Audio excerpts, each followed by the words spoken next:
I'm Mahmoud. I was born into happiness and care, living a normal boy's life, to the bombs, destruction, and despair, the death, broken buildings, shattered glass, open wounds, with nowhere to move. It was a nice and bright sunny day. My brother and I were out to play. But in a second, my living room wall that had one window, all of a sudden was just a giant window with no wall at all. The ringing in my ears, the looming clouds of dust and rubble from the destroyed buildings haunted us. It made us grow up faster than we wanted to. We just wanted to bust. The dreadful journey, walking for miles and days. The false hopes and crushed dreams with nowhere to be free. The long trek of the Mediterranean Sea, losing Hannah and the guns pointed at our heads. After everything that we've been through so far, we didn't quite feel free. The long road and harsh camps, roaming through Turkey, still on the trek to Greece.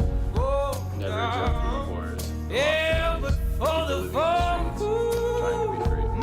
After a long while, finally, after all we've been through, we finally felt on top. There once was 3 families who knew nothing but dread. They knew if they stayed in their country. Don't be so quick to grow up, boy. Nights of broken glass, everything was smashed. They attacked us because our religion was banned. I tried to defend my family. After all, I was almost a man. The words the man spoke seemed to bring him great joy.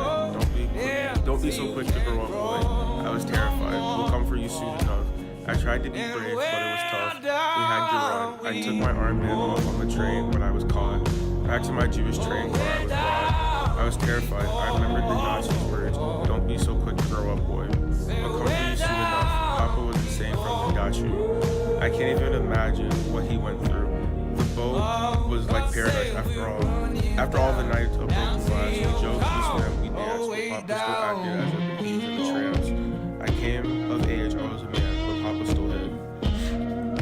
He swore that it was part of a Nazi's plan. Finally, we were at the port. We were the first to arrive at Cuba's docks. We were ready to get off and board, but we were stopped. We went through quarantine. I was so scared, I felt my stomach drop. But they still wouldn't let us in. Other boats came and unboarded their passengers. Then we were suddenly given an announcement that blue was on my skin. We would have to go back to Europe to the massacres. We ran and tried to escape, but we were caught. The Nazis grinned as Mom threw all three away at him. We realized freedom couldn't be fully bought. He sneered. You only have enough to buy freedom for one of your children. I stepped forward towards him. I was now a man. I knew my chance of survival was slim.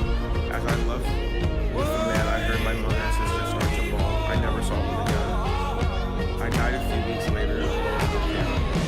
My last stop was a prayer. As my time ended, I felt my body cramp. I thought of the Nazi words, don't be so quick to grow up, yet I never did. 1994 Cuba was an awful place. Riots at every corner. It was not a place for me, nor my family. My father got captured trying to leave, and I didn't want that to happen to me. Because once you're caught by the police, there's no release. My neighbors were making a raft to leave, but we were told not to do that. That didn't stop them. I begged and I begged, but they said no. So I went to sell my trumpet and my cat to get some gas and bargain. I got the gasoline, and they said we could come. Me, my mom, my dad, and my grandpa got on board. Shortly after we left, the small boat was filled with laughter and joy. Then the engine busted. All the laughs and jokes came to a stop. My pregnant mom and my grandfather were the first to start crying. The boat felt great, and everybody's faces grew plain. With food depleting and patience shortening, we all had a growing thought, will we even make it?